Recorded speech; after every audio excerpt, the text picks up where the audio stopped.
القصه ديالنا كتبدا في واحد الزمان بعيد، بالضبط في 1720 في واحد الباطو كبير ديال البحريه الانجليزيه غادي في البحر. فوق هذا الباطو كانت واحد البنيته صغيره وزوينه سميتها اليزابيث سوان، بنت الحاكم ديال المدينه بورت رويال. هاد البنيته كانت شاده في واحد الجنب في الباطو وكتغني واحد الغنيه قديمه ديال القراصنه. وواحد من البحاره اللي خدامين تما سميتو جيبس غير سمعها هو جا عندها وقال لها سكتي، حيت هاد الغناء ديال القراصنه راه كيجيب الزهر الخايب للبحر. ولكن قبل ما يكمل هضرته جا عنده واحد الضابط متكبر سميتو الملازم جيمس نورينغتون وزرب عليه باش يبعد على اليزابيث وما يخلعهاش، وحتى من باها الحاكم سوان جا ونبه عليها باش ما تجبدش عاوتاني سيره القراصنه. البنيته واخا خافت شويه دارت براسها زعما صافي فهمات، ولكن وهي باقا كتطلع على البحر شويه بانت لها واحد الخشبه كبيره طافيه فوق الماء، وفوقها واحد الوليد صغير فاقد الوعي بدات كتغوت وكتطلب من البحار يعتقوه. وفعلا طلعوه ديال الباطو ولقاو الولد باقي فيه النفس وحي. اكتشفوا ان السفينه اللي كان فيها تحطمات، وملي فاق الولد قالت لي اليزابيث سميتها وهو قال لها سميتي ويل تيرنر. وقبل ما يكمل هضرته دخت عينيه ورجع سخف. اليزابيث وهي كتقلبو لقات في عنقه واحد السلسله ديال الذهب وفيها واحد الميداليه غريبه عليها علامه ديال القراصنه جمجمه وعظومه، وعرفت باللي الا شافوها غادي يعرفوا قرصان وغادي يقتلوه، وهي تاخذها وتخبيها باش تحميه. وغير خباتها وهي تهز عينيها وشفت في البحر واحد الباطو كحل كبير والعلامه ديال القراصنه كترفرف فوق منه، وهو جا واحد الخوف كبير. ومن بعد هذا الشيء داز 8 سنين وكبرات اليزابيث ولات شابه، ولكن داك النهار وداك الولد بقاو ديما في بالها. واحد الصباح فقت من واحد الحلمه حلمت فيها بداك الشيء اللي وقع، ورضت كتشوف ديك الميداليه اللي كانت باقا مخبيها. دخل عليها با في هذا الوقت وجاب ليها معاه واحد الكسوه كادو باش تلبسها في الحفله ديال الترقيه ديال جيمس نورينغتون اللي ما بقاش ملازم ولا عميد. في نفس الوقت كان الحاكم غادي عند ويل تيرنر اللي كبر حتى هو وعاش في مدينتهم ولا حداد ماهر كيصوب السيوفه. كان ويل صاب واحد السيف خطير وبرصع بالذهب باش الحاكم يهديه للعميد جيمس في الحفله. واليزابيث في هذا الوقت هبطات عندهم وهي لابسه الكسوه الجديده، ولكن كتبزير عليها بزاف لدرجه ما بقاش قادره تنفس مزيان. ولكن غير شافت ويل وهي تفرح وبغات تهضر معاه على الحلمه اللي حلمات. با غير شافها كتهضر معاه ومعجبه به وواقفها بالمعاني، حيت هو ولد الحداد وهي بنت الحاكم. كاين فرق كبير في المستوى. خداها ومشاو للحفله، وفي هذه اللحظه بالضبط كيدخل لنا البور ديال المدينه واحد الشخصيه اللي غادي تقلب كلشي، الكابتن جاك سبارو. ولكن اش من كابتن واش من دخله، جا فوق واحد الفلوكه صغيره حالتها حاله كتغرق وهو واقف فوق الصاريه ديالها بواحد الثقه في النفس بحال الا راكب في اكبر سفينه في العالم. وفعلا قدر يوصل لراسي في اخر لحظه قبل ما تغرق الفلوكه ديالو. مشى نيشان عند جوج ديال الحراس وقال لهم بكل برده الدم انا هنا باش نسرق وحده من هاد السفن هادو. الحراس بقاو كيشوفوا فيه، حسب لهم غير شي احمق كيتفلى عليهم، ولكن جاك بعقليته الخفيفه شغلهم في الهضره وطلع دغيا فوق واحد السفينه كبيره. ولكن الحراس لحقوا عليه وقال له باللي بوحدك مستحيل تقدر تبحر بهاد السفينه الكبيره. وفي نفس الوقت في الحفله العميد جيمس خدا اليزابيث لواحد البلاصه بوحدهم باش يهضروا، تما عطاف ليها بالحب ديالو وطلب منها تزوجوا. واليزابيث المسكينه ما بقاش قادره تنفس من الزيار ديال الكسو، وقالت ليه ما بقيتش قادره نتنفس. هو حسب ليه هادشي من كثره الفرحه وهو يكمل في الهضره ديالو، ولكن هي بسبب نقص الاكسجين دات ليها السخفه وطاحت من فوق السور اللي شال البحر.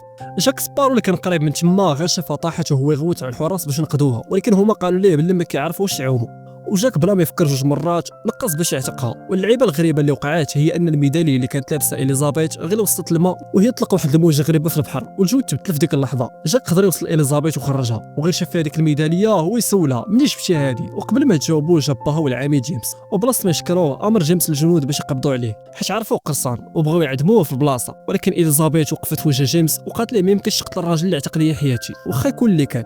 ولكن باها صمم على الاعدام. وجاك سبارو اللي كان ديما عنده الحل جبت اليزابيث عنده ودار عليها الموس وهددهم باللي الا قرب شي واحد غادي يصفي عليها. خدا السلاح ديالو حوايجو وطلقها وهرب. والعميد جيمس امر الجنود يضربوا عليه بالقرطاس، ولكن جاك بحال شي قرد بقى كينقص وكيتفاداهم حتى قدر يهرب لوسط المدينه. جيمس تعصب بزاف وامرهم يقلبوا عليه في كل بلاصه. جاك وهو هارب دخل لواحد الورشه ديال الحداده باش يتخبى، وهاد الورشه كانت هي ديال صاحبنا ويل تيرنر. تما جاك حاول يفك راسو السلاسل اللي داروا له في يديه، وملي الجاح سمع الباب كيتحل هو يتخبى. دخل ويل تيرنر والقلب طرقه ماشي في بلاصتو، وبنت له واحد القبعه ديال القراصنه محطوطه، فعرف باللي شي حد كاين داخل. غير بغى يهز القبعه وهو يخرج ليه جاك، ويعرفوا باللي هو القرصه اللي كيقلبوا عليه، وهو اللي هدد اليزابيث يصفيها ليها. وهو جبت السيف ديالو باش يضرب معاه. بدات واحد المضاربه بيناتهم بالسيوفه، وجاك سبارو واخا قرصان ولكن فنان في المضاربه بينما ويل حتى هو كان معلم. وجاك فهم باللي ما غاديش يقدر يغلبوا بسهوله، والجنود برا كيحاولوا يحلوا الباب. تما جبت السلاح ديالو هدد ويل باللي غادي يضربوا به، وهذا السلاح في قرطاسه وحده جاك محتفظ بها سنين هذه لواحد مهمه. ولكن قبل ما يدير شي حاجه فقموا الورشه اللي كان ناعس واحد الراجل غليظ سميتو براون، وضرب جاك بواحد القرعه على راسو وسخفوا بها. دخلوا الجنود العميد جيمس شكر براون بزاف، وفعلا خداو جاك سبارو ولحوا في واحد الزنزانه بوحدو. تما لقى شي مساجين في الزنزانه اللي حداه كيحاولوا يغريو واحد الكلب غادي جاي شاد في فمو السارود ديال البيبان. كيعطيو العظام باش ياخذوا منه الساروج، ولكن الكلب كان مدريسي. في ديك الليله بدات واحد الريح قويه كتصوت، واليزابيث اللي كانت كتوجد باش تنعس حست بواحد الاحساس غريب. هادشي كامل كان بسبب ان ديك السفينه الكحله اللي شافتها وهي صغيره، سفينه اللؤلؤ السوداء، كانت كتقرب للمدينه ديالهم. شويه باها الحاكم صوان والعميد جيمس وهما كيهضروا سمعوا صوت الانفجارات وبداو القنابل كيطيحوا عليهم من المدافع ديال اللؤلؤ السوداء. دغيا الجنود بداو كيستعدوا باش يدافعوا على المدينه من الهجوم ديال القراصنه اللي في هاد اللحظه نزلوا جهه البحر وبداو كيصفيوها الناس والجنود. بينما ويل تيرنر غير سمع الهجوم السلاح ديالو وخرج كيجري باش يدافع على المدينه. واليزابيث حتى هي سمعت المدافع وخرجت كطل، ولكن تصدمات ملي شافت جوج ديال القراصنه كيهجموا على الدار ديالها. دخلت دغيا كتجري باش تخبى وكانت كتحسب باغيين يخطفوها حيت هي بنت الحاكم، ولكن هما قالوا ليها بلي راه معاها واحد الامانه ديال الذهب ديالهم والميداليه هي اللي كتناديهم وباغينها وعرفوا بلاصتها. وقبل ما يصفوها ليها غوتت عليهم وقالت لهم بوجب القانون القراصنه كطلب نتفاوض مع الكابتن ديالكم. القراصنه استغربوا ولكن قالوا ليها بلي هما كيحترموا القوانين وقرروا يدوها للكابتن. في جهه اخرى في الحبس جاك سبارو كان كيتفرج في المعركه من الشرجم، وشويه وحده من القنابل جات نيشان في الحبس، ولكن من الزهر ديال العوج دمرت الزنازل اللي حداه والمساجد اللي فيها هربوا وهو بقى حاصل. وما لقى حتى حل من غير انه يرجع يحاول يغري داك الكلب بالعظم باش ياخذ منه الساروت، وفعلا نجح. ولكن بينما الكلب غير سمع صوت الضرب وهو يهرب ويخليه. ويلا هو كيقاتل القراصنه شافهم شادين اليزابيث ومتينها معاهم وبغى يمشي يعتقها، ولكن واحد القرصان جا من اللور وضربوه فقد الوعي. والقراصنه داو اليزابيث لسفينه اللؤلؤ السوداء وتما تلاقات مع الكابتن ديالهم، واحد القرصان اللي كيبان شرير سميتو الكابتن بربوسا. طلبت منه يوقفوا الهجوم على المدينه وفي المقابل غادا تعطيه الميداليه الذهبيه. بربوسا ضحك وقال لها بلي المخازن ديالو عامره بالذهب وما محتاجهاش، وهي باش تاكد من هضرته هدداتو بلي غادي تلوح الميداليه في البحر. ومن ردة الفعل ديالهم الخايفه عرفت بلي ديك الميداليه مهمه بزاف عندهم. بربوسا عجبو الذكاء ديالها وسول على سميتها، وهي خافت وقالت ليه سميتها اليزابيث تيرنر وانها غير خدامه في دار الحاكم باش ما يعرفوهاش بنت الحاكم. كلشي في الباخره استغرب ملي سمع سميت تيرنر. بربوسا وافق على الشروط ديالها وامر القراصنه يوقفوا الهجوم ويرجعوا للسفينه، ولكن هما معاها هي وقفات وقالت ليه خاصك تحترم قوانين القراصنه وترجعني لبلاصتي اللي كنت فيها. وهو جاوب بواحد البرود وقال لها اولا الشروط ديالك ما لقيتش فيها نرجعك، ثانيا انت ماشي قرصانه باش يتعاملوا معك بالقوانين ديالنا اللي هي اصلا بالنسبه لينا غير ارشادات عامه ماشي قوانين. وفي الصباح ويل فاق ومشى عند العميد جيمس وطلب منه يتحرك دغيا باش يعتق اليزابيث، ولكن جيمس رفض وقال لي خاصهم يدرسوا الخطه اولا. وهنا ويل ما لقى حتى حد يعاونو، وهو يسمع من واحد الجندي بلي داك القرصان اللي شادينه في الحبس جاك سبارو عنده معلومات تقدر توصلهم للؤلؤ السوداء. ومشى ويل كيجري للحبس وطلب من جاك يدلي على البلاصه فين كاين اللؤلؤ السوداء باش نقد اليزابيث.